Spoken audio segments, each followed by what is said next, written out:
And by the way, I know I said this before, but basically this is going to be a small, intimate meeting here. That's what we're going to be doing here because there's like only 12, 13 of us. I don't know how many's even on here right now.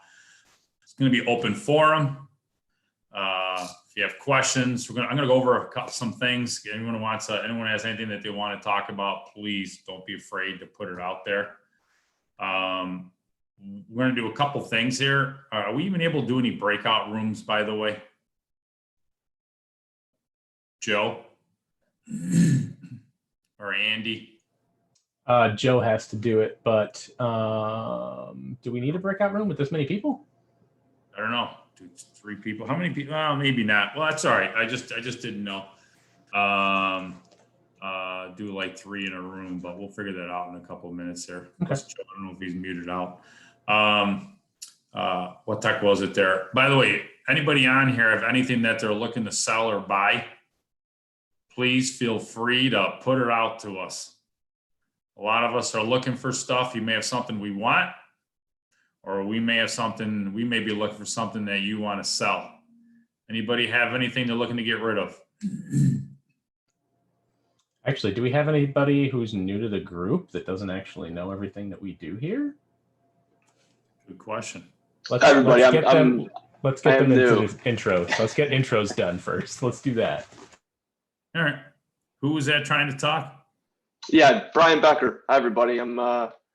This is my first meeting, looking to just get introduced to the space and network with some folks. I've done a fair amount of just research and reading on my personal time. Just by way of background, I'm an attorney with Xerox in-house and just looking to do some things on the side, including some real estate investing. So that's just what brings me here today. It's nice to meet you all. Perfect. Nice to have you, Brian. Hi, I'm Lori Hilton. This is also my first meeting. I am new to the Capital District. I actually just moved up here from Rockland County, and I work full-time for the Presbyterian Church, but I just purchased my first duplex and just looking to get some knowledge and prepare myself to purchase something else down the road. Great. Welcome. Congratulations on your first duplex. You got to be excited.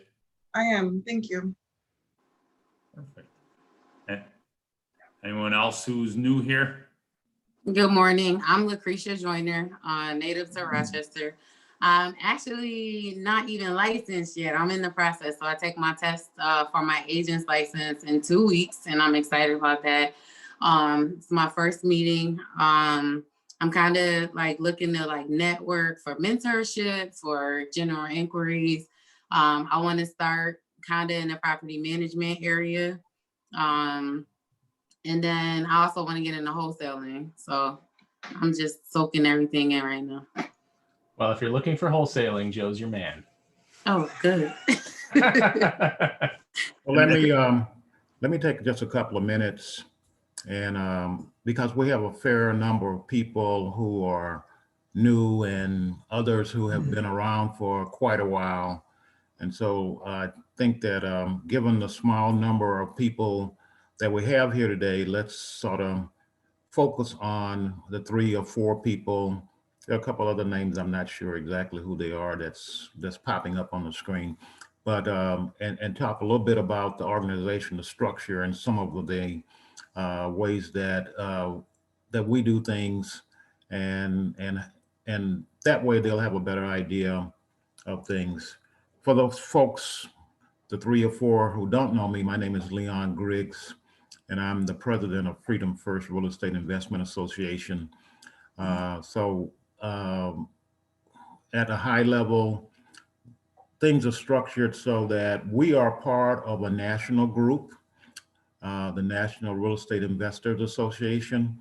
And what we do is we do things that allow people to have another alternative approach, if you would, to becoming real estate investors and getting all information that they need to be successful. And I could go through 6 or 8 things that are the reason why, as a real estate investor, you want to be involved in this group, or with this group, I should say. The thing that happens is when you first start off as a real estate investor, you need several things. One of them being information about things. You need to understand techniques. You need to understand what's possible and not, because in this here world, you get a whole bunch of things said to you, and some are doable and some, well, they just aren't doable. And there's going to be variations from one area of the country to the next. Each individual municipality has its own challenges, and clearly Rochester falls in that particular arena. So what we do is we have typically, well, some months we have 6 meetings a month. And typically we have like 5, 4 at the minimum. We have a general meeting where we have presenters that come in and present different programs, different things they've done, techniques, those sorts of things. Then we have 2 meetings, one for the group that are associated with landlording that Joe alluded to earlier. And then we have 2 meetings that's associated with people who want to learn to do real estate investing, but no landlording. So that group we call the alternative group. And that's the meeting that you're in right now. It's the morning meeting. And the reason why we have 2 of each one of those, landlording and alternative meetings, is because of the fact we want people to have an opportunity to ask specific questions, to do deep dives into things. And that's the morning session that you're in right now. We also have a session in the evening. And so that's 3 meetings I just talked about. And then if you go to the landlording piece of it, the landlording side has a meeting in the morning and also a meeting in the evening. And we have subgroup leaders that lead those sessions. So Joe Lababera is a subgroup leader, one of our subgroup leaders. And there are like 5 of them, and they are very capable and experienced, very seasoned real estate investors.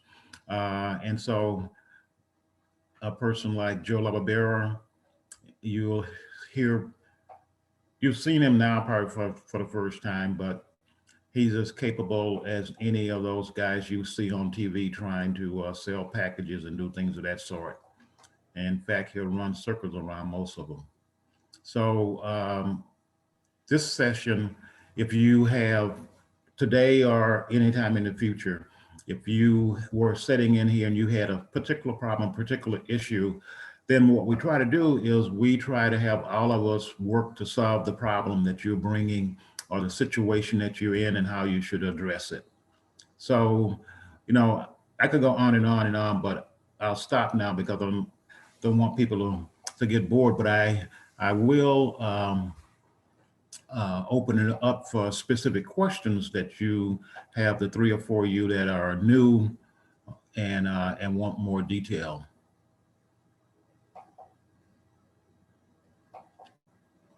I definitely would be interested in knowing when that landlording group meets, and if anyone could direct me toward a standard lease that I could check out, that would be helpful also. Yeah. So the easiest way to answer a large portion of your question, particularly from the standpoint of the meetings and when they are, is to go to the website. And on the website, there's a calendar. The calendar has all of the meetings that are coming up and basically the times and where they're located at. Pretty much everything is basically virtual Zoom type meetings at this point in time. And before we got into the COVID issue problem that we're in right now, we were all in-person meetings basically. And so we've been forced to switch to that, to this new world where, you know, people basically are forced to not necessarily meet in person, and it has its good part and its bad parts. Clearly, one of the things that we'll need to do is try to figure out how we're going to adjust once things get back to another norm. I don't think we're going to ever get back to the same norm we had before, but at least to one that's a little bit more reasonable. Hopefully that answers your question. Other questions? I know I'm probably running before I can walk, but I've been in a few investment groups in the last few weeks, and you know, I see all of this, like, you know, assignment and under contract. So could you tell me, how do you bring a house under contract, and what does assignment mean? Yeah, I mean, it's one of those things that where you're looking at how you're doing wholesaling, and clearly I can answer that question, but I'll give it over to the best wholesaler that I know in this world, Joe Okay. LaPierre. I don't know about that. I appreciate the words, Leon. And I apologize. What was your name again? Lucretia. Lucretia. All right. I want to be respectful. Actually, make sure I get it correct. Well, thank you. And all right, Lucretia. Yeah. And by the way, just people, anyone else has questions, also interject also. The getting it under contract, basically you're finding the house, you're getting it under contract, you're writing up the purchase offer and or assigns, as you know, Lucretia. And then basically the assignment is all it is a piece of paper where you're just giving your rights of the purchase offer to somebody else. All you're doing is you're selling the paper that you just filled out, essentially. Okay, so how do you obtain a purchase offer? If you get a hold of me, I mean, anybody in this group can definitely get you one. You can get one from an attorney. They'll send one to you. Reach out to me, and then you can and I can get one over to you. All of us have them. We fill them out in our sleep. And don't ask me to read it to you. I filled out probably well over 1,000+ of them. I've never read the whole thing, nor will I ever read the whole thing. So don't ask me to go over every single page of it, because I'll tell you to talk to your attorney. I mean that in a very nice way, Lucretia. That's fair enough.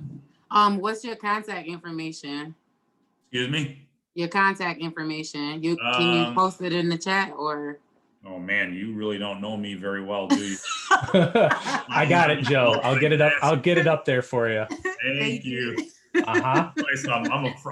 Actually, about 5 minutes ago, I touched something and everybody disappeared. I was freaking out. I'm going, where the freak is everybody? I'm trying to find everybody. So yeah. Thank you. Let me just interject a couple of items. I alluded to it a bit.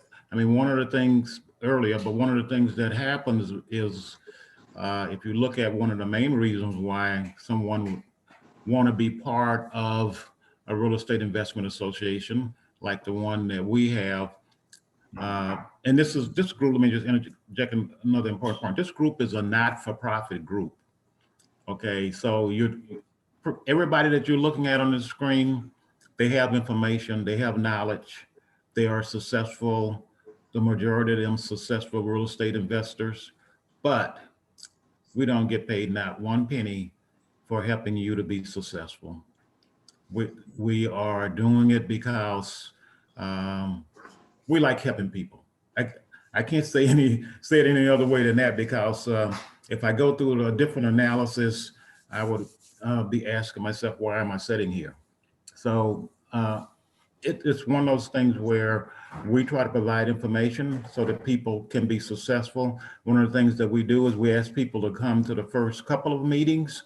And once they come to the first couple of meetings, then we ask them to decide whether or not they want to be a member of the organization. So I mean, when I'm in Home Depot, I go through a value proposition with people that is so simple that they recognize paying $169 is one of the best things that they're going to be doing, because of the fact that they're going to get so much more than that out of being a member. And so I won't bore you by going through all that type of detail right now, but the pieces that you're asking for, Latricia and Laurie, I mean, it's one of those things that it's a part of what we feel is our calling in life and what we need to do. It really is that simple. So Joe or Susan, if you wanted to interject something else, then go ahead. This is Susan. I don't have my camera on this morning, but I'm secretary treasurer of the group here. We are a group that educates. We have almost 200 or more than 200 members with varying degrees of expertise. But the one thing is that we all have in common is we're willing to share our experiences and our expertise with others who need it. If a question is asked, you'll get an answer. So that in itself is worth the membership fee. Above and beyond that, there are a number of monetary rebates or discounts on services and products. David Knapp, our Glidden guy, is one of the vendor members who represents a 25% or 20% discount on paint just for being a member of our organization every time you go to Home Depot and buy it there. There are so many benefits, and even the paperwork that you're looking for, Lucretia, the assignment, the lease, Laura, you were looking for a lease. Those are all available through this organization in some form or from somebody who's got that information that's willing to share. So that's who we are. We're an educational organization who's willing to share experience and expertise to people who need that to become successful real estate investors. Hope that helps. Yeah, I was reluctant to go through it in the beginning, but let me just go through at a high level. I mean, if you look at this group and some of the main things that it provides, okay, and Joe Lababera started off talking about it, and that is deals, real estate deals that someone else brings. One of the things that the three people that are new probably heard about is private lending. So I could make one phone call and have most of the properties that I want to be funded because I've structured it properly and pull it together and have people who that's what they do from a real estate investing standpoint. They fund deals. The networking piece, one of the things that we've talked about, sort of glossed over a little bit, is their vendor members. And the vendor members have different items that they provide that's part of what they do every day to support their company or either their own particular company. So one of the key pieces is, as a real estate investor, you need to have individuals that understand how you do real estate as an investor, because doing real estate as an investor is substantially different than doing real estate as someone who's a real estate agent that's selling properties or doing those sorts of things that are just common mainstream. The pieces that you're looking at doing as a real estate investor probably represents less than 15% of the total real estate transactions that take place. And so whether we're talking about buying notes or whether we're talking about flipping properties or doing wholesaling. That's a very narrow piece. And so it's very hard for you to maybe understand right now, but a large percentage of the things you really don't care about because it does not fit what a real estate investor is going to be looking for.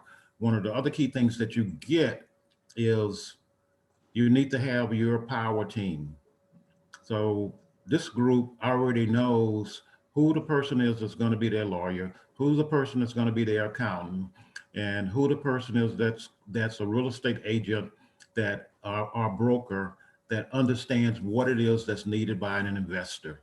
So those are some of the things that you would get that would allow you to be successful. And without this group, you will be trying to find someone who would cover those things. Susan talked a little bit about the benefits, and those benefits come largely from the National REIA Association that we have as Freedom First, because at a national level, the national group actually works out and creates situations where companies like PPG, Home Depot, others actually become national vendor members, and so they provide benefits. Then the last thing, and I'll stop and give it back over to Joe LaBera, is you're just getting started off, and probably a couple of you, when you first got started here in your thought process that says, well, I'm going to be a real estate investor. You started and you probably told someone and they say, what are you going to do? How do you can't do that. That doesn't make sense. What, that doesn't work. So this group of people will provide you with information. We can't guarantee anybody's going to be successful, let me say that, but they will provide you with information that allows you the opportunity that you would not have otherwise. You were trying to go out and do it on your own. So, I mean, it's like emotional support that you can get from this group that you would not be able to find elsewhere. So I'm going to stop there and not continue on, Joe, because I take up the whole meeting. Thank you. No problem, Leon. All right, everybody, we're gonna go over some things over here right now. First of all, if anyone, before I get into some stuff, does anyone have any questions and anything that they'd like to go over? Put it out to the group. Anybody have any properties that they're looking for? I don't know, Brian, I don't know what kind of properties you were looking for or what kind of real estate you're looking to do. Are you looking to do buy and holds? Put it out there. Same thing with you, Lori, Lucretia, or anybody else on here. I know I'm looking for more commercial stuff. I may have a couple of singles, which are going to be available somewhere. There'll probably be city properties for buy and holds. If you're interested, give me a shout. But anybody else looking for anything, put it out there, please. Oh. Go ahead. Oh, I was just gonna ask. So I copied the links down for the member benefits. Once you become a member, is that where you see like the different resources, like the different brokers, attorneys, and what have you? Yeah, yes. Within the group, there's attorneys within the group. More importantly, Lucretia, the networking is just going to, it'll expedite whatever it is you're looking to do. For anybody on here, I don't care if you're new, I don't care if you've been doing this a long time. The networking here is just incredible, and and we tell people we do so many deals the public never even finds out about. It just doesn't. And you're already connected with people here locally, over 200 plus here locally. And I know for me, it's I wish I had this group when I started. It would have expedited me getting out of my job a heck of a lot quicker. Let me tell you. Okay. So it's great with what Leon and Joe and Susan have put together for us. So, but yeah, you'll be able to see that once we get back to some type of normalcy of in-person meeting, obviously though, but obviously, there's other ways to get a hold of each other too. Okay. Brian, what kind of properties are you looking for? And Lori, what are you guys looking for? I'm looking for buy and hold, and in particular, I'll be looking for a brownstone type property in the city of Albany. Where are you located? I'm in the city of Albany. Oh, okay, you're in Albany. Okay, all right. Yeah. Okay. And I'm at this point interested, if I can. I'm working with a partner, and we'd like to start in some apartment building investing, and we're open to both within in Rochester, locally, but also in other markets as well. So we're just doing our homework at this point, just trying to meet people and get soak in as much information as we can, and that's why I'm here. Yeah. Okay. Well, as far as for like the apartment buildings, is there a specific amount of units? I know some people have a minimum, a maximum. Are you looking for 8, 10, 100, 50, 75? Where are you at? Yeah, I mean, to start, the initial thought was 10 to 20 units. I've also given some thought, and I'm currently trying to decide whether or not to do the Michael Blanc coaching program. If I were to go that route, their sweet spot is 30 to 60 units. I ultimately I'd like to really grow a portfolio, and that I wouldn't put a cap on it, but to start somewhere, I'm not, I thought somewhere from 10 to 60, I guess. And no, that's a great place to start. And I'm sure you probably already know this. A lot of times too, look, I've looked at other places, like I'd love to get a 20 unit. And I was thinking when I first started, I was like, man, a 20 unit would be absolutely fantastic. And one of the things that I found out about was that if you're focusing on a 20 unit and it's in a whole other state, sometimes it's worth it to go bigger than the 20 units and versus, starting here locally with 20 units, which is a heck of a lot easier, because then you got to make it worthwhile, especially if you have to be able to go down there, and you'll learn all that, especially by going over all the numbers. Or for anybody looking, because look, I'm looking for stuff out of state also. And I had somebody bring to me the other day, it was an 8 unit in a whole other state. And I'm like, I was very nice. I'm just like, it's too small. You can't do anything with it. So that's why you got to make sure, plus it depends on where you're looking, Brian. Are you looking just within the state or outside the area?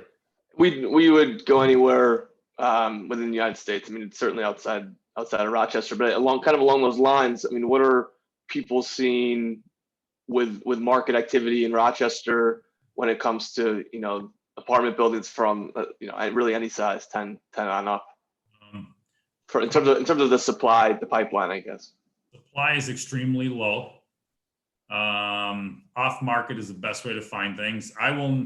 Most of us won't touch anything on market because we know they're asking maximum price. We just did a 9 unit a couple of days ago over in the South Wedge area, and that was a completely off market deal. And we got it for a fantastic price because you have to compete against everybody else. Getting within this group, the networking, and by the way, I was able to get that through networking from this group, by the way. Okay. And all of us know, I don't care if you're new or even if you're experienced, the market right now is crazy. A lot of people are trying to go through the MLS. MLS, as we already know, if it's already on the market, you're going to compete against everybody else. It is a very strong market right now. And just for everybody's information, new or if you've been doing this for a while, actually, I read an article the other day. They are actually expecting this winter to be one of the best winters for sales because they know that this is the interest rates. They figure this is, they don't expect it to be low for too much longer. So people are making the push right now to be able to get into a property and take advantage of the low interest rates, and which is going to drive prices even higher. So for all of us you know, when that happens, if you're looking to sell a property, you're doing the happy dance and a half. If you're looking to buy a property, you're not doing a happy dance. Okay, especially if it's, you know, if it's an on-market property. I'm not saying not to work with real estate agents. It's great to work with them, especially if they get a pocket listing and they bring them to you. That's fantastic. But the thing is that right now with, I see people are trying to buy properties. I had somebody bring me a property yesterday in the Park Ave area, completely off market. Again, through networking. Okay. I don't know if the numbers are going to work because obviously they're asking a good amount of money. There's no meat left on the bone. Okay. So I have to be able to, and actually after I'm done here is when I got to handle that. But the point is that you know, that over there is, I have to be able to make the numbers work. Okay. And it's easier for me to make them work when they're off market versus me trying to compete against all these other people where I have to bend the numbers. If I have to bend the numbers, I'm out. Okay. Rochester is a crazy market, one of the top 10 cities in the country to buy in. For all of us, I don't care if you're new, and I don't care if you're doing this a while. It's all about networking and getting out there and marketing and finding the properties and letting people know exactly what you're looking for. Okay. A lot of people who are everybody's looking for apartment complexes, typically, especially the bigger units. They all know each other. They sell within each other because, hey, this person this person that. So, you know, you have to be able to get yourself known and be able to at least get in that group. A lot of people think, oh, geez, it's hard to get in that group. It really isn't. It's just, you know, some of us have more time than some of the other people on this Zoom meeting. Okay. But is it going to get frustrating? 100%. Okay. So whenever I talk to people, I'm like, I'm going to tell you, you're going to get frustrated. And then all of a sudden they call back in 4 months and they're frustrated. I go, didn't we have this conversation? Yes. Well, then stop acting surprised. Okay. Get out there. And by the way, the rest of us, I mean this very nicely, love it when people get frustrated and leave because it's less competition for us. Now, I love working with everybody. I love competition because it has to make you better to be able to compete, which is fantastic. At the same time, we're all out there looking for the exact same thing. And it's going to be like, okay, what are you doing to find it? Okay. And I don't care if you're networking, I don't care if you're marketing, advertising, you know, you're going to have to get yourselves out there. You know, Lucretia, Lori, all of you are going to have to be able to put it out there and be able to say, hey, because if people know you're looking for properties and they get to know your names, it won't be just you trying to find it yourself. You'll have other people bringing things to you. And that's when your business will start to take off. Okay. I can never outwork my marketing arsenal that I built, nor do I want to. Okay. Whereas before I was doing one deal every few months if I was lucky. And right now I'm doing way more than that. Okay. So just to, you know, I know it kind of gave you a bunch of information, but when it comes to the apartment complexes, when you find one, it'll be great. Understand everybody wants it. So get ready to be frustrated, but don't even fathom the seed of the thought of giving up. Okay. So Joe, let me interject real quickly here, a couple of items that I probably should have said earlier, but this group, and let me just sort of summarize a little bit what Joe said by just making one comment. If you look at this group and the thing that delineates it from a number of other real estate investment associations or clubs, is the piece that Joe has just talked about. And that is our main strength is networking. It is the number one thing that we do probably better than any group that you're gonna run into in these here United States. And so after a while, you'll find that that is absolutely true as you grow, for sake of better words, in the real estate investment arena. The other thing that I want to do is we have people who are vendor members, and there've been a lot of questions, or several questions, I should say, that's been asked associated with, well, who are these folks? I think, Lucretia, you had that specific question. Let me give you the specific answer. Clearly, if you go to the website, you will see it there. But from a vendor member standpoint, one of the key people you need is an attorney. The attorney that most of the people on this call use is a person by the name of Steve Peterson. I'm not going to be able to give you all his detailed information. I could go through my cell phone and do that, but the key thing is that is the attorney that most of the folks use here. Why? Because he's a person who is known across this region. He does deals that are other attorneys would say, no, I can't do that. That doesn't make sense. That don't work. He knows how to work with real estate investors. He helped to create this organization. The other person that you're going to need is a CPA. So the CPA that most of the people on this call use, and the organization also uses him, is a person by the name of Chris Sardone. And basically, he's been my CPA for 30 plus years.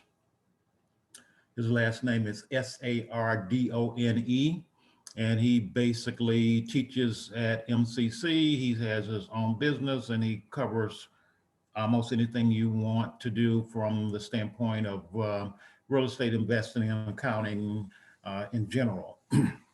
Another thing that you're going to really need is you're going to need a real estate broker, a real estate agent that understands what's necessary and what you need to do to work with real estate investors. Because a person who just utilizes the MLS to sell houses in Pittsburgh, New York, and nowhere else is not going to be able to really help you. Pittsburgh, Laurie, is one of the more, well, let's put it this way: the houses there sell for a little bit more than they do in the rest of this county. So, and typically, because clearly you can get good deals no matter where, but for the most part, it's not going to be in that area. So you need to have a real estate broker and our agent that basically have the ability to do what's necessary from a real estate investing standpoint. So I'll give you two names. One is Colleen Balchi, and I messed up her. Bracci, and I messed up her last name. I knew it when I said it, but basically, she deals in all types of real estate investing. She's a vendor member of Freedom First. If you go to the website, you'll be able to see all of her contact information. And I will get myself in a lot of trouble if I did not mention this real estate broker and agent. And her name is Mary Jane Griggs, and she happens to be my wife.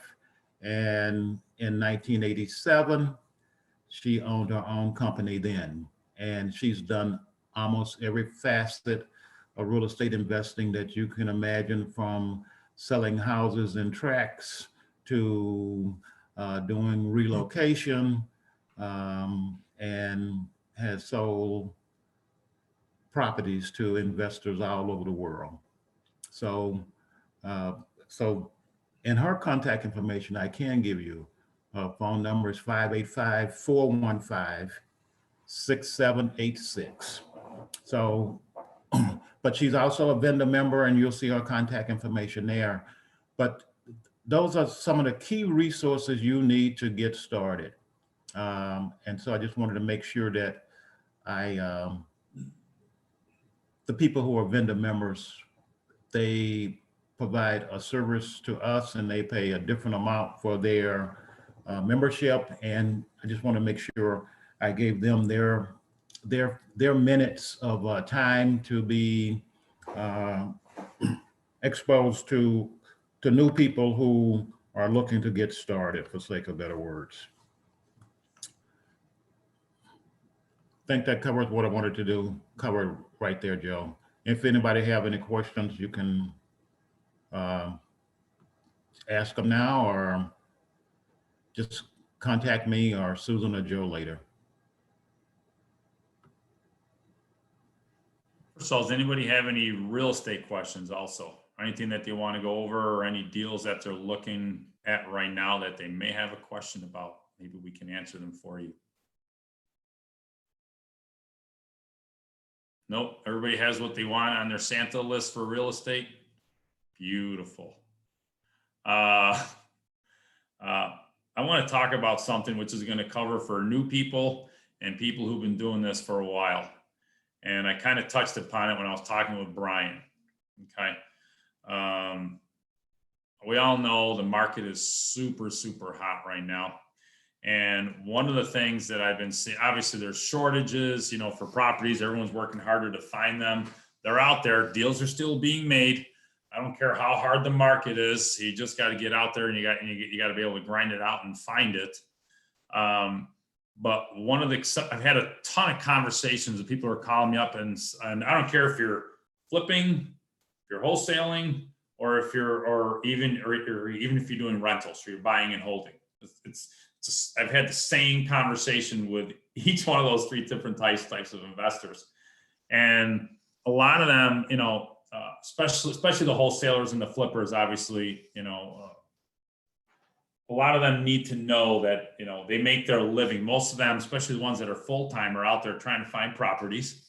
And some of these guys are all of a sudden getting frustrated because they're like, okay, I've got myself covered with, you know, with properties that I've going on now for the next 2 or 3 months. But what about the other 8 or 9 months in the year? Okay. And some of the conversations that I've been having, and by the way, and if you're looking to buy and hold, some of these people that I would talk to, a lot of them are trying to accumulate properties so that way they can get out of their job. Okay. And just so that way, you know, myself, I do the wholesaling.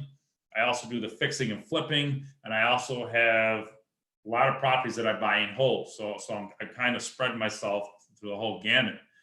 And for me, what I like to figure out is that I want to know where I'm at 5, 6, 7, 8 months down the road. Okay. And the conversation I've been having with them, because it's going to boil down to a couple of things there. Number one is that, what are you doing to find the properties? Because my main thing is, I ask them, I say, what do you have in the pipeline? What tech do you have going on?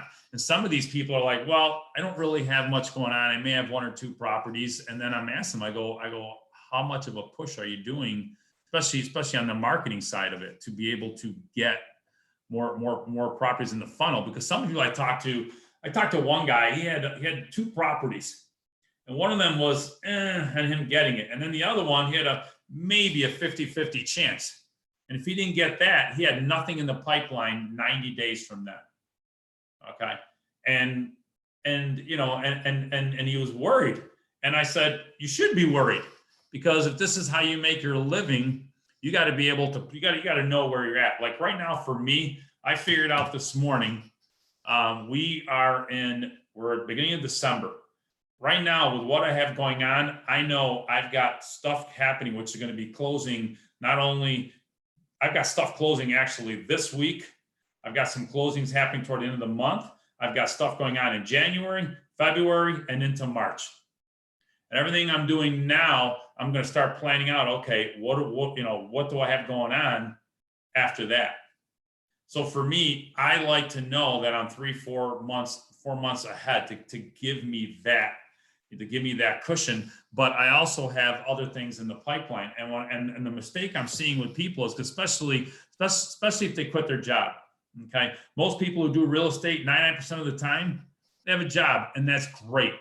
So, and the people who have the rentals, they, you know, some of them have 1, 2, 3 properties. And, you know, and I tell people, you know, in regards to, if you want to be able to quit your job, especially with the rentals, figure out whatever your expenses are and figure out what you're going to be making, but don't cut it so close.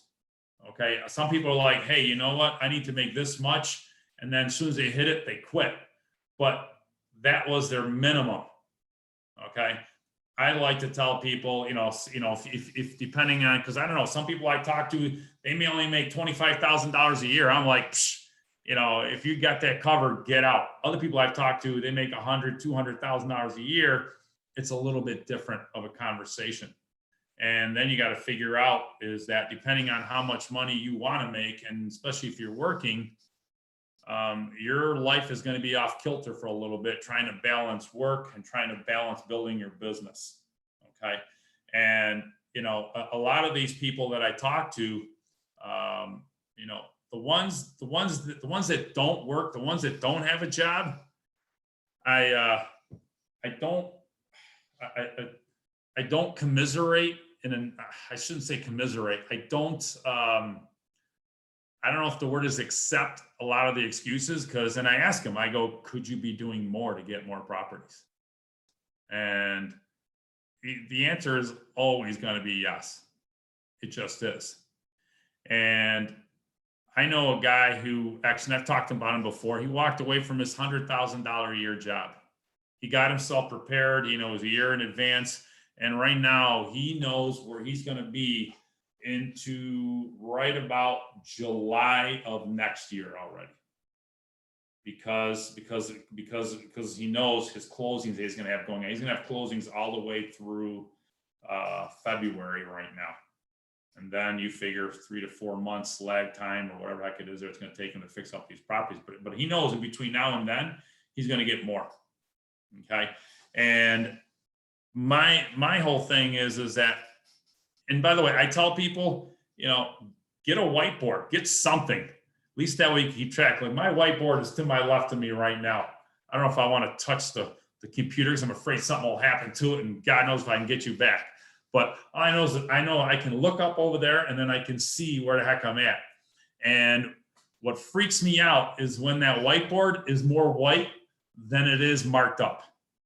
Okay, because that tells me if that whiteboard is completely clean, I've got problems. Not even problems, I got to get to work. Okay, and that's when I start figuring out, okay, who do I have to call? What do I have to do? And then what do I have to do in regards to marketing, in regards to reaching out? Okay, I'll call real estate agents, plus my usual marketing. We're going into the end of the year. Okay. And I've had this conversation with people. End of the year, everybody has their New Year's resolutions. Everybody wants to make more money. Everybody wants to exercise. Everybody wants this. Everybody wants to do that. Get ready for a bigger influx of people trying to get into real estate. Why? Because they want to make more money. And now, unfortunately, not all of them make it because number one, they don't have people they can actually talk to, people they actually connect to, like this group right here, like this organization right here. Okay, because they're coming in there, and the bottom line is what's going to happen toward the beginning of the year. We've already got a shortage of inventory. There's still properties out there. Okay, you're going to find out who you really are to be able to get to those properties. But now what's also going to happen is you've got other people coming in now. And typically what happens, and we see this all the time, especially with new people, you're competing against somebody new, which is going to make life harder for most. At the same time, for people who are experienced, they know they have to get the house at, let's just say it's $100,000 house, they need to get it for 50. A new person is going to come in and they're going to offer them $70,000, and then they're going to be upside down. We know it, and we try telling them, but they don't want to listen. But understand that we've only got a few more weeks away, and then we're going to be into 2021.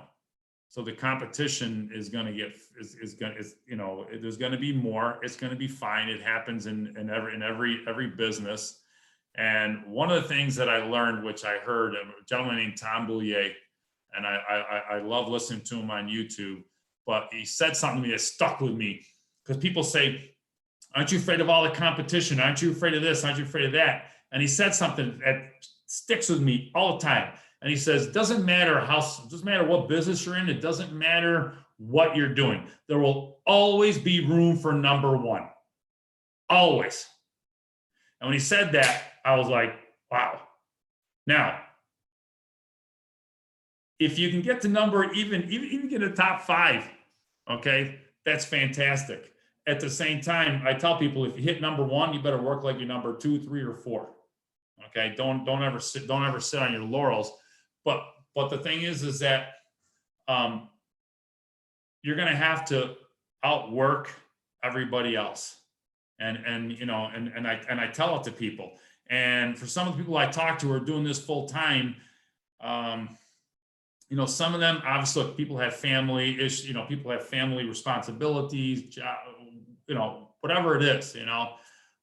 Some people have more free time than others, but I try to make people realize that some people I talk to, I'm like, why are you doing this? They're doing this. I'm doing this because of my kids. Okay, you want more time with them? Great. And then I'll talk to them a while later or whatever, whether a month later, 2 months later, and they're like, well, you know, I haven't been able to do what I got to do. I go, why is that? Well, I want to spend time with my kids. And I'll ask them a question. I'm like, well, you want to do this because you want to spend time with your kids, but now you're telling me you can't do this because you want to spend time with your kids. It doesn't work. Okay. And my whole thing is that I don't care what you have going on. If you put in the work up front, you're going to see results, but you got to be consistent with it. Okay. And by the way, everything I'm talking about, does anybody have any questions or anything that they want me to expand on? I want to make sure we're all on the same page here. I have one more, and I'm sorry, I'm a newbie, so I'm Oh, you're loaded fine. with 'em. You're fine. So I'm trying to like get into the practice of like doing comps, right? And when you break down the price per square foot, are you doing lot size or are you doing house size? That's kind of a, it's not a yes, it's not a so easy question to answer. Okay. Each areas are going to be different. Okay. It's like asking the difference between a Toyota and a Mercedes. Just depends on where you're at. Some places you'll start to learn that, you know, because prices vary from neighborhood to neighborhood, town to town. And some people do use price per square foot. You can use that. I do it, especially in the A type areas and B type areas. But some properties, if you're doing some stuff in the city, it's gonna vary. And I don't know. I mean, can anyone else answer that question for? Yeah, I can. Let me interject there, Joe. I mean, I'll help with this question. I mean, typically, well, let's go back. I just gave you guys a number of resources, attorneys, CPAs, and you know, real estate agents. So what is the best way of doing comps?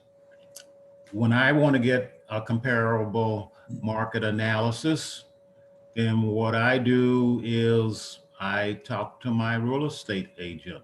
Now, I agree that it's a little bit easier for me than it would be for you, but what happens is you want to have an agent that you can talk to and say, okay, I'm looking at this house in this area. What does the comp say the price should be? And that agent basically looks at the sold houses in that area with characteristics that are the same, and then comes back and says, the after repair value of this particular property is X amount. And that provides about the best, and I use the word guess, of what the value would be in that particular area. And so Okay. it's very hard to come up with something that is more exact than that. In some cases, you might be able to if someone just sold a property, you know, but still, in most cases, you're looking at what is the after repair value, so you can do a lot of different analysis. And run your numbers to see what makes sense and what doesn't. But that's one of the more accurate ways of doing it. When you go into square footage, whether you're talking And typically it's the square footage associated with the building, the property itself. Okay. But then you also have to bring into account other things like the location, the areas. I mean, if you told me a particular street in the city of Rochester, I could tell you, okay, what is it? Is it a double? Is it a single? And then I can say, well, that number is too high, that number is too low, just because of the fact that I understand and know that area. After a while, you would develop that same type of understanding of the market value around the area. The one thing that I want to make clear, we're getting a lot of questions from people who are new, and that's good. But I always try to make sure people understand that we're talking about doing real estate investing, and I think Joe Lababera said it, but not in these exact words. And the exact words is, real estate investing is not easy. It takes time, it takes effort. And if you're looking for something that's easy, you should stop now. It really is that simple, because if you look at the whole subject matter, it's broad.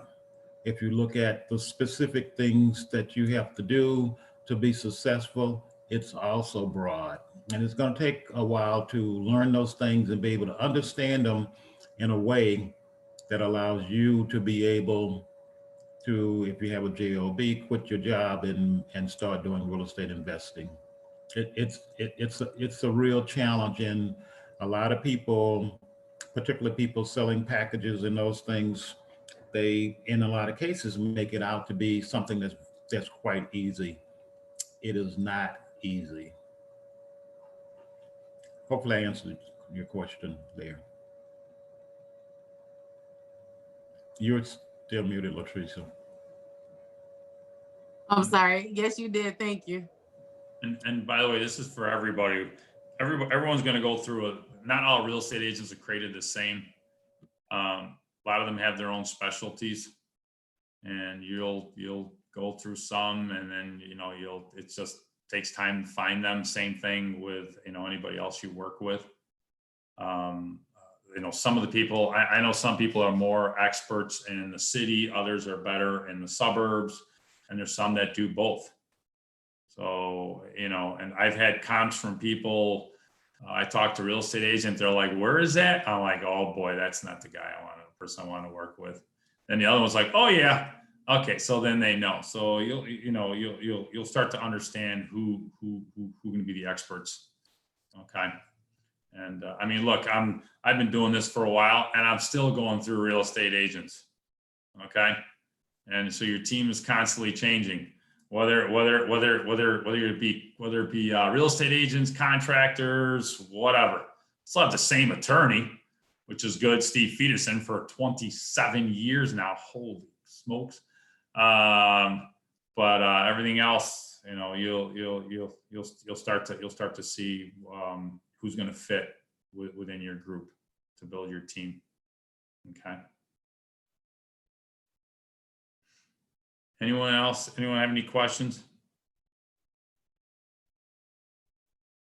Anyone on this call have any flips going on right now? Who's got some flips going on right now? Adam, we can't hear you. You're unmuted, but your mic's not working. Is that Adam McQuiston? Yeah, it was. Oh. And no one should be shocked that he has flips going on. Yeah. So I mean, I don't know where you're going with that question, Joe, but in the last 6 months or so, I've done maybe four flips, and basically, right now, the market is really hot. If you, as you indicated earlier, if you have properties to sell, I mean, we've the last 4 properties I did, I put them up for sale, and I sold every one of them in the first day. Yep. Yeah. In the first day at prices above asking price. Yeah. So We can hear you, Adam. You're here. Here, let me take you off the case. So, yeah, I've got, hold on, if you can see me. Okay, how's that? Can you hear me? You on Mars? You're good. Sorry. I'm actually, well, this one's not a flip. This is one of my holds. But yeah, so we've got several things going on. We actually, one of the guys that I mentor, we just listed his and sold his for $25,000 over asking in Henrietta. And then I've got a short sale right now that we just picked up. Mhm. And crazy enough, the bank did everything within a month. So we had it under contract. Literally within 2 weeks, they already sent out for a BPO, and we're already in closing. We already came to an agreement, and they're ready to close. So that's the shortest short sale there ever was in history. Yes. So, right? Yeah, I got 3 of them going on right now. So yeah. I think they're trying to push it for 2 reasons. One, the fiscal year is coming to an end. Yep. And 2, they know that they're about to be hit really hard with the pandemic stuff with foreclosures coming up. Yep. But so they're really pushing that one. That one's a 200,000 plus property that we're getting for 111. So, and needs very minimal work really. And then well, the other one's not a flip either. So, but yeah, I've always got something going on. I hear you. So, I mean, the reason why I asked that question is because, and you touched on it, everybody is pushing as fast as they can. The numbers are getting outrageous. I know stuff that I used to buy for 15,000 is now selling as a fixer upper for 40, and then the resale value is 99,000, 100 grand, $110,000. In this, so numbers have skyrocketed, and even stuff in the city, which I'm kind of shocked about with what's been going on. I mean, it's kind of the point now where I have to go back and double check to make sure that I'm like, okay, I need to know I can actually sell this for this price, because the numbers I'm seeing is just outrageous. And that's why I wanted to, like with you, Adam, and also with Leon, I assume you guys are pushing very hard, because the influx right now, the people past 120 days on their mortgage that are late has tripled in the country. Went from 1.something% to 4.something%. Because they go, well, it's only 1 to 4%. It's tripled. So there's going to be short sales coming up, and Adam hit the nail right on the head. The bank's going to start wanting to get rid of properties again, because they know short sales are going to be coming at an influx pretty soon. And I mean, Adam, check out there. Are you so right now? Are you trying to get are you trying to get one every 4 to 6 weeks on the market, or what are you doing? As far as flips going out and stuff? Yeah. Well, not specifically, because a lot of my stuff, that I kind of changed some of my investing. So now we've got a new build going on and stuff like that as well. So I'm not doing most of the flips and buying holds myself. Now it's the guys that I mentor and things like that. So I'm usually passing them on to them. And so we've created different divisions in our company. So I have a guy that I'm training now for the new builds. He'll head up that division, and I'm training him in that, and so forth and so on. So we're just kind of building our crew, right, from where we used to be. So now I don't have to do everything hands-on. But another key thing too, because she asked about price per square foot, and we kind of covered that. Also, with this increase in price influx, don't let that be your ARV, right? If you're looking at the ARVs of what things are selling at now, and you're trying to buy off that, you're going to be underwater when it's all said and done, unless you're going to be able to sell it quickly, because we will have that foreclosure market and everything to where we'll have that crash back down, not to where we were, of course, but we're still gonna hit to where we're gonna lose that $20,000 over asking price and things like that. So we are not going to stay at this level. And so we don't want to continue, especially as an investor, we don't want to buy at this level. We don't want to anticipate that always being at that level either. Mhm. Yep. I totally get that, you know. Yeah, and excellent point. Because the shift is going to come. The only question is what time in 2021. I Mhm. expect that it's going to happen next year. So, so you have to be very, very careful not to overpay. Yeah, Most sins you can correct, but if you overpay, that's going to be one that's going to be very difficult to come out of. yeah, exactly. The good won't bottom out. People are fixing up their homes and the values will go up naturally, but they're not going to be hyperinflated like they are now. Exactly. You know, so one of the things that I'm making sure of is that even though we're getting properties, I'm not counting on the number staying up that high. So for the ones that I have all the way out, going out toward March and April of next year, I got them at prices which I don't care if the market drops. I'm gonna do fine with them. And then some of the other people I know are scrambling. They're like, oh my God, I've got all these closings going on. And now some of them are like, they're trying to find guys to finish up the properties because they're going to be worried. They're like, man, you know, this is going to take me 3, 4, 5 months, and they don't want to get stuck. Because like Leon said, if that ship comes in and you've got all these properties, you know, and by the way, what works for some of us may not work for you. Everybody has different investment styles there. I know, like, you know, Adam, he's doing new builds. I know Leon does, you know, he does the buy and holds, he does the notes, you know, so everybody's different. I do the wholesaling and the fixing and the flipping and the shorts, everything else. But again, you have to figure out what's going to work for you. You know, for me, I like to be cautious because number one, I don't want to get stuck. And number two, I don't want to go back to a job. I'm unemployable and I want to stay that way. Okay. And so I say no more than I say yes lately. Okay. Anybody have any questions about that? Everybody's good? I know it's about 10:20 here. We're gonna be wrapping up here pretty quickly over here. With everything. But I wanted to just touch upon here a couple things there. Actually is going to talk a little bit more about what we were just going over.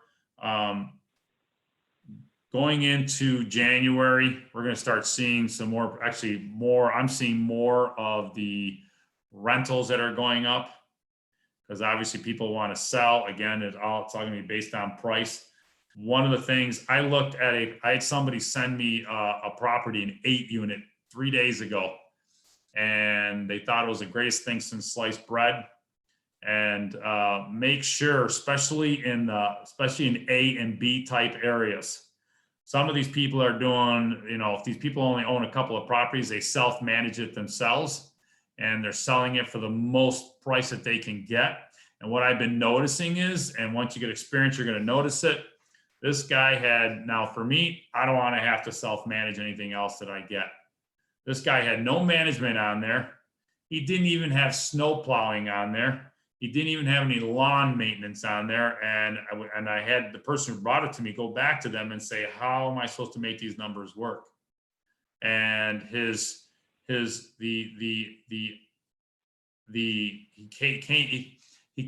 came to me with I think it was right around an 8 or a 9 cap rate on this property. And we're not going to get into cap rates right now. Basically, it's just a return on your investment. At the same time, by the time I got done going through it, the return on investment was cut by 40%. Okay. So, and I've been noticing that in the B and C or A and B type areas more than anything else. C plus areas also, because those right there they're easier to manage, especially if you have people who've only got a couple of properties. Some people in the D areas do manage some of their own stuff, but typically, and I've been dealing with stuff with, 2, 3s, and 4s, which are going to be a little bit easier to deal with. So Hey, just, Joe, not just management. I was looking at an 18 unit, and they've owned it since it was built. Their father built it. And when you buy it for $1.5 million, your assessment's going up. yes, And that can kill you when you're talking about $1.5 million of taxes. Another 30 grand in taxes, that just ate your profit. So you got to be careful with those as well. I was actually going to go over an example about that. I know somebody who's buying a 17 unit and off-market deal.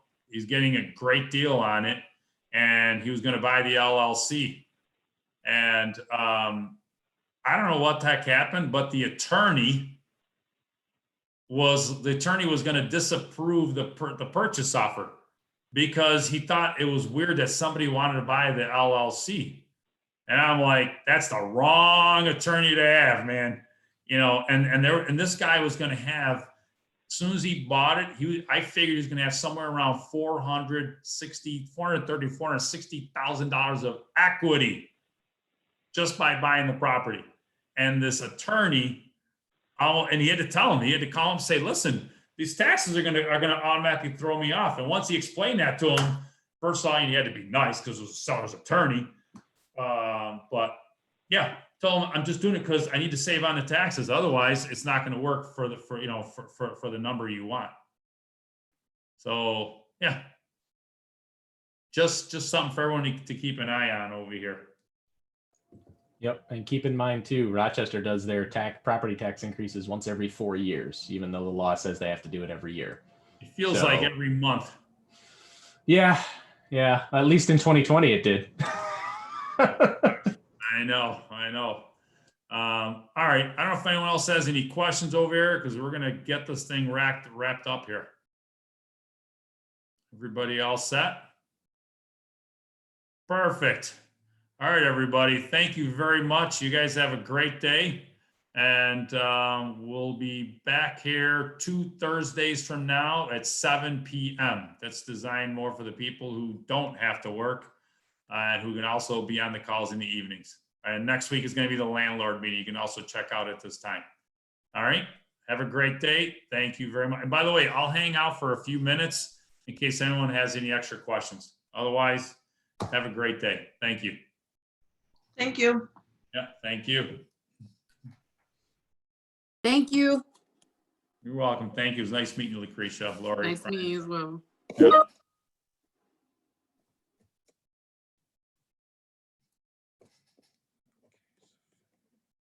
Joe, I would like to know what's up with these 8 and 10 units and stuff or 8 and 9 units you had going on. Are you getting rid of anything? We did. Wait, what was that last part? Are you getting rid of any of them? We did. We got rid of one. We had a guy. Oh man, I almost wanted to keep it. It was worth around about 600,000. We got it for 3 and change, and we were gonna see about keeping it. And this guy wanted it. I said, okay, I'll give you first dibs. I was hoping you didn't want it. I'm getting paid handsomely on it. At the same time, I'm like, ugh, it hurt. It hurts. Joe, you forgot you're supposed to call me on those deals when you get there. Oh man, I'm always getting yelled at. There's only so much I can do. Believe me, I'm looking for other stuff. And actually, that 17 unit, I was over there helping him with it, and he goes, Joe, if I don't want it, you want it? I said, heck yeah, I want it. I'm going, please don't want it. Please don't let him take it. He took it. What are you gonna do? And it's Monroe, Meg's area, fantastic area. And don't worry, I'll call you. I'm out there. We're out there doing what we can right now. We picked up more short sales. So right now we're just hopefully getting close to some of those short sales, which take forever.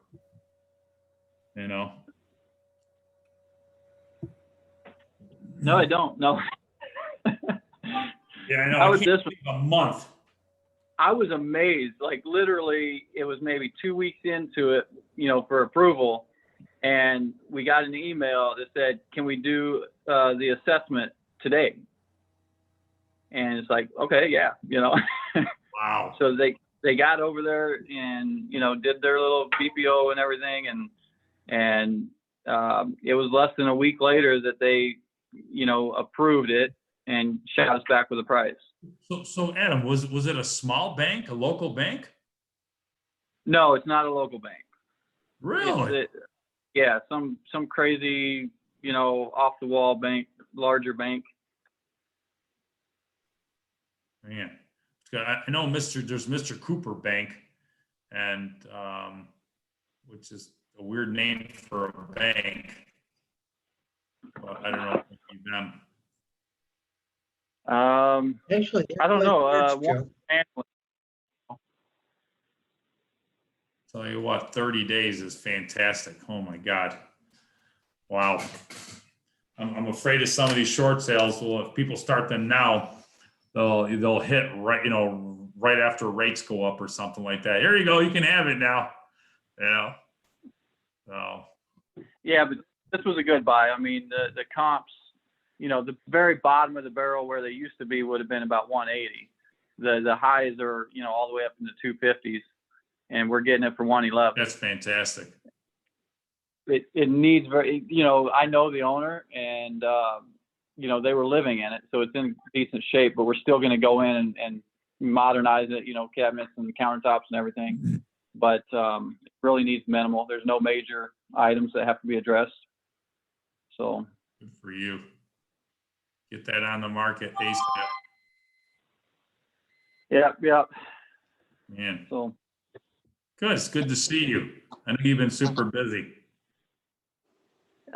you know what? I'm wrapping up one of my last hands-on projects, and so my official retirement should be started this month. Congratulations. So yeah. Now, are you still moving? Are you going to be around here for a little while? So we're going to be here for a while, but we did move from our big house. So we downsized. We moved one of our rentals. So when we say that, with our rentals, if we wouldn't live there, we wouldn't have someone else live there. We actually stand by that now. So what we did is, so they moved out and moved across the street. We moved into that one, and this is one of our Irondequoit properties. And our big house in Greece, we are leased with purchase option on. Right. So we did a $15,000 deposit, and then we get, monthly rents and everything. And so we're making money monthly on it as well. And their income definitely qualifies. They just had a late payment somewhere in the thing, so they had to wait till December to refi or buy it. Well, good for So that you. worked out well. So I got income coming in there. I got a large deposit, and then we downsized, so I'm saving a ton in taxes and everything else. So Good for you. And you're it's been retired. rough. Yeah. Well, that's because. So I look at it now like you guys. I think Scott told me sell your Hummer when I was driving the Hummer. Sell your I Hummer and remember buy you old beat up truck, right? Well, Yeah. I didn't do that. Now I got another new truck, but but now I can pull down a house if I need to. No, but I downsized my house, so in some sense, at least I'm cutting some of my expenses and stuff and whatnot. But Hey, if it helps you retire, more power to you. yeah, that's what I'm excited about. It's been a tough transition because finding space, and we're still, boxes everywhere. I had to put plywood up in the garage attic area to store a bunch of junk, Yeah. But Get rid of it. what's Get that? rid of your stuff. Oh, you don't come need on. it. No, You don't need it. I know that. You come into this Miss world it. with nothing, you leave this world with nothing. You're right. You're Just right. stuff. I don't need it. My wife apparently does.